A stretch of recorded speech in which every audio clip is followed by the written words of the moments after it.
West Bengal বোর্ডের মাধ্যমিকের 2025-এর life science প্রশ্নের এমসিকিউগুলি নিয়ে আজকে আলোচনা করব। তো প্রথম প্রশ্ন, মেলার ও উরের পরীক্ষায় নিচের কোন বিক্রিয়কটি ব্যবহৃত হয়নি? CH4, NH3 আর H2, এই তিনটি কিন্তু ব্যবহৃত হয়েছে, ব্যবহৃত হয়নি সেটি হলো H2S। দ্বিতীয় প্রশ্ন, কোনটি মৌমাছির ওয়াগল নৃত্যের বৈশিষ্ট্য নয়? খাদ্যের উৎস মৌচাক থেকে 100 মিটারের বেশি দূরে হলে ওয়াগল নৃত্য দেখা যায়, এটি একদম সঠিক। ওয়াগল নৃত্য ইংরেজি 8 অক্ষরের ন্যায় হয়, এটিও সঠিক। ওয়াগল নৃত্যে পর্যায়ক্রমে মৌমাছি একবার ঘড়ির কাঁটার দিকে, পরের বার বিপরীত দিকে ঘুরতে থাকে, এটিও সঠিক উত্তর। ওয়াগল নৃত্যটির অভিমুখ নিম্নগামী হলে খাদ্যের উৎস সূর্যের বিপরীত দিকে থাকে, এটি হলো ভুল। তার মানে সঠিক উত্তরটি হবে অপশন ঘ। পরবর্তী প্রশ্ন হলো, বিপন্ন প্রজাতি ও তার বিপন্নতার কারণ সংক্রান্ত নিচের কোন জোটটি সঠিক? বহিরাগত প্রজাতির অনুপ্রবেশ, মৌরলা মাছ। হ্যাঁ, এটি হলো সঠিক উত্তর, অপশন ক। পরবর্তী প্রশ্ন, জীব বিবর্তনের সঙ্গে সংশ্লিষ্ট উপাদানটি হল পচা পাতা, ক্লোরিনযুক্ত কীটনাশক, জীবজন্তুর মলমূত্র, কাগজ। এগুলির মধ্যে হবে অপশন খ, ক্লোরিনযুক্ত কীটনাশক। 5 দাগের প্রশ্ন, নাইট্রোসোমোনাস, রাইজোবিয়াম, নাইট্রোব্যাক্টার, সিউডোমোনাস, এই অণুজীবগুলির মধ্যে কোনটি নাইট্রোজেন চক্রের চতুর্থ ধাপের সঙ্গে সংশ্লিষ্ট? চতুর্থ ধাপ কোনটি আগে সেটি জানতে হবে, সেটি হলো ডিনাইট্রিফিকেশন, আর ডিনাইট্রিফাইং ব্যাকটেরিয়ার নাম হলো সিউডোমোনাস। তো অপশন খ হবে সঠিক উত্তর। পরবর্তী প্রশ্ন, ইতর পরাগযোগ সম্পর্কিত নিচের কতগুলি বক্তব্য সঠিক? মানে এখানে যে 4টি বক্তব্য দেওয়া আছে তার মধ্যে কটি সঠিক সেটির নাম্বারটি এখানে লিখতে হবে। ইতর পরাগযোগে বাহকের প্রয়োজন হয়, হ্যাঁ এটি সঠিক। ইতর পরাগযোগের ফলে উৎপন্ন অপত্য উদ্ভিদে নতুন চারিত্রিক বৈশিষ্ট্যের আবির্ভাব ঘটে, হ্যাঁ এটিও সঠিক। ইতর পরাগযোগ বাহক নির্ভরশীল না হওয়ায় পরাগরেণুর অপচয় কম হয়, এটি কিন্তু একদমই ইতর পরাগযোগের বৈশিষ্ট্য নয়, কারণ এখানে বাহকের প্রয়োজন হয়। ইতর পরাগযোগ বাহক নির্ভরশীল হওয়ায় পরাগরেণুর অপচয় বেশি হয়, হ্যাঁ এটি ইতর পরাগযোগের বৈশিষ্ট্য। তাহলে এখানে 3টি উত্তর সঠিক, সেই জন্য অপশন ক হচ্ছে সঠিক। কোনো এক দম্পতির পরপর 3টি সন্তান যদি পুত্র হয় তবে চতুর্থ সন্তানটি কন্যা হওয়ার সম্ভাবনা কত শতাংশ? এক্ষেত্রে বলে রাখি, কোনো দম্পতির প্রথম, দ্বিতীয়, তৃতীয়, চতুর্থ যত নাম্বার সন্তানই হোক না কেন, পুত্র এবং কন্যা হওয়ার সম্ভাবনা কিন্তু 50-50 থাকে, তাই এক্ষেত্রে হবে 50%, অপশন গ। পরবর্তী প্রশ্ন, বড় ওয়াই ছোট ওয়াই বড় আর ছোট আর ও বড় ওয়াই বড় আর ছোট আর, এই দুটি জিনোটাইপযুক্ত উদ্ভিদ থেকে প্রাপ্ত গ্যামেটের প্রকারভেদের অনুপাত নির্ধারণ করতে বলেছে। মানে প্রথম যে জিনোটাইপটি আছে সেটি থেকে কয় ধরনের গ্যামেট পাওয়া যাবে এবং দ্বিতীয় জিনোটাইপটি থেকে কয় ধরনের গ্যামেট পাওয়া যাবে। প্রথম জিনোটাইপটিতে প্রথম যে অ্যালিল জোড়াটি আছে সেটি হলো হেটেরোজাইগাস, দ্বিতীয়টি হোমোজাইগাস। এক্ষেত্রে কিন্তু দুই ধরনের গ্যামেট পাওয়া যাবে, বড় ওয়াই বড় আর, ছোট ওয়াই বড় আর। দ্বিতীয়টিতেও কিন্তু একটি হোমোজাইগাস, প্রথমটি দ্বিতীয়টি হেটেরোজাইগাস অ্যালিল। তো এক্ষেত্রেও কিন্তু 2 ধরনের গ্যামেট পাওয়া যাবে, বড় ওয়াই বড় আর আর বড় ওয়াই ছোট আর। তো সুতরাং সঠিক উত্তরটি হবে অপশন গ, 2:2। পরবর্তী প্রশ্ন, নিচের কোন ক্রসটিতে F1 জনুতে লম্বা ও বেঁটে বৈশিষ্ট্যের অনুপাতটি 1:1 হবে?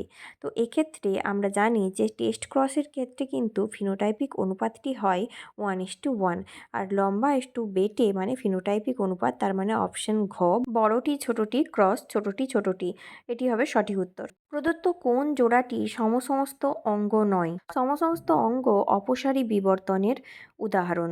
তো অপসারী বিবর্তনের ক্ষেত্রে কিন্তু এদের পূর্বপুরুষ একই হয়, আর এদের কাজের ভিত্তিতে এদের যে দৈহিক বৈশিষ্ট্য সেটি কিন্তু পরিবর্তন হতে থাকে। তো মানুষের হাত আর ঘোড়ার অগ্রপদ, এদের যদি ইন্টারনাল স্ট্রাকচার দেখা যায় হাত আর অগ্রপদের, তো এক্ষেত্রে ইন্টারনাল স্ট্রাকচার একই, এক্ষেত্রে প্রমাণ হয় এদের কিন্তু অ্যানসেস্টার মানে পূর্বপুরুষ পূর্বপুরুষ কিন্তু একই। সুতরাং এটি কিন্তু সমস্ত অঙ্গ।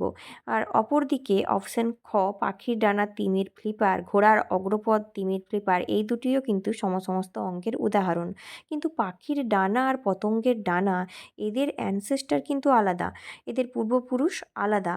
কারণ এদের ইন্টারনাল স্ট্রাকচারের কিন্তু কোনো মিল নেই, কিন্তু কাজের জন্য এদের বৈশিষ্ট্যটা একই হয়েছে। মানে পাখিও ওড়ার জন্য ডানা ব্যবহার করছে, পতঙ্গ ওড়ার জন্য কাজ একই। সুতরাং এটি কিন্তু সমবৃত্তীয় অঙ্গের উদাহরণ। সুতরাং সঠিক উত্তর হবে অপশন গ।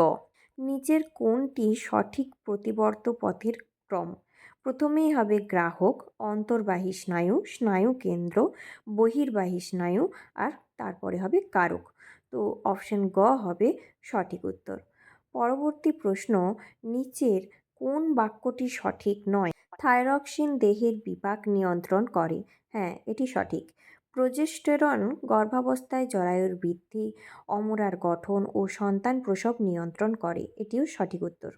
ইনসুলিন গ্লাইকোজেনেসিসের হার বাড়ায়। গ্লাইকোজেনেসিস মানে গ্লুকোজ থেকে গ্লাইকোজেন তৈরি। হ্যাঁ, ইনসুলিনের কাজ তাই গ্লুকোজ থেকে গ্লাইকোজেন তৈরি করা, তাই এটিও হলো সঠিক। অ্যাড্রিনালিন হার্ট উৎপাদ হ্রাস করে। এটি কিন্তু ভুল। মানে অ্যাড্রিনালিনের কাজ উল্টো, হার্ট উৎপাদ বৃদ্ধি করা। সুতরাং সঠিক উত্তর হবে অপশন ঘ। পরবর্তী প্রশ্ন, চোখের প্রতিসারক মাধ্যমগুলো হলো, পরপর যদি অক্ষিগোলকের গঠন দেখি তাহলে আমরা দেখতে পাবো প্রথমে কর্নিয়া, তারপর অ্যাকুয়াস হিউমার, তারপরে লেন্স, তারপর ভিট্রিয়াস হিউমার। তো ফার্স্ট যে অপশানটা আছে অপশন ক, এটিই কিন্তু সঠিক উত্তর। পরবর্তী প্রশ্ন, উদ্ভিদ কোষে মাইটোসিস এবং প্রাণী কোষের মাইটোসিস সংক্রান্ত নিচের পার্থক্যগুলি বিবেচনা করো এবং কোনগুলি সঠিক তা বেছে নাও। মানে দুটোর পার্থক্য দেওয়া আছে, তার মধ্যে কোন কোন অপশানগুলি সঠিক সেইগুলি, নিচে 4টি অপশান আছে, তার মধ্যে কোনটি সেটি লিখতে হবে।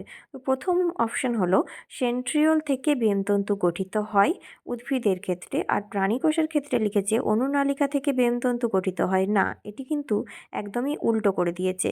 প্রাণী কোষের ক্ষেত্রে হবে সেন্ট্রিওল থেকে বেমতন্তু গঠিত হয়, আর উদ্ভিদ কোষের ক্ষেত্রে অনুনালিকা থেকে বেমতন্তু গঠিত হয়। সুতরাং এই অপশনটি ভুল। কোষপাত গঠনের মাধ্যমে সাইটোকাইনেসিস সম্পন্ন হয়। হ্যাঁ, উদ্ভিদ কোষের ক্ষেত্রে কোষপাত গঠনের মাধ্যমেই সাইটোকাইনেসিস হয়, আর প্রাণী কোষের ক্ষেত্রে ক্লিভেজ বা ফারোয়িং এর মাধ্যমে সাইটোকাইনেসিস সম্পন্ন হয়। তো এটি হলো সঠিক। 3 নম্বরে আছে উৎপন্ন অপত্য কোষগুলি পাশাপাশি যুক্ত থাকে। একদমই তাই। আর উৎপন্ন অপত্য কোষগুলির পরস্পর থেকে পৃথক হয়ে যায় প্রাণী কোষের ক্ষেত্রে। একদম সঠিক। তো 3 নম্বর অপশানটি হবে সঠিক। 4 নম্বরে আছে কোষের পরিধি থেকে কেন্দ্রের দিকে সাইটোকাইনেসিস ঘটে না। উদ্ভিদ কোষের ক্ষেত্রে আমরা জানি সেল প্লেট মাঝখানে তৈরি হয়, মানে কেন্দ্র থেকে পরিধির দিকে সাইটোকাইনেসিসটা ঘটে থাকে। আর প্রাণী কোষের ক্ষেত্রে ক্লিভেজ তৈরি হয়, মানে পরিধি থেকে কেন্দ্রের দিকে ঘটে, তাই এটিও একদম উল্টো করে দিয়েছে। তাহলে সঠিক উত্তর হবে অপশন খ, 2 এবং 3। পরবর্তী এবং লাস্ট প্রশ্ন, ডিএনএতে নাইট্রোজেনযুক্ত ক্ষারক যুগ্ম গঠনের বিন্যাসের ক্ষেত্রে কোনটি সঠিক? আমরা জানি ডিএনএর ক্ষেত্রে অ্যাডিনিন এবং থাইমিন এটি ডাবল বন্ধনী দ্বারা এবং গুয়ানিন এবং সাইটোসিন জিসি ট্রিপল হাইড্রোজেন বন্ধনী দ্বারা যুক্ত থাকে। সুতরাং সঠিক উত্তর হবে অপশন ঘ। তো এই হলো মাধ্যমিক 2025-এর লাইফ সায়েন্সের এমসিকিউ এর উত্তর। তো যদি কারোর কোনো সমস্যা থাকে তাহলে অবশ্যই কমেন্ট করে জানাবেন। ধন্যবাদ।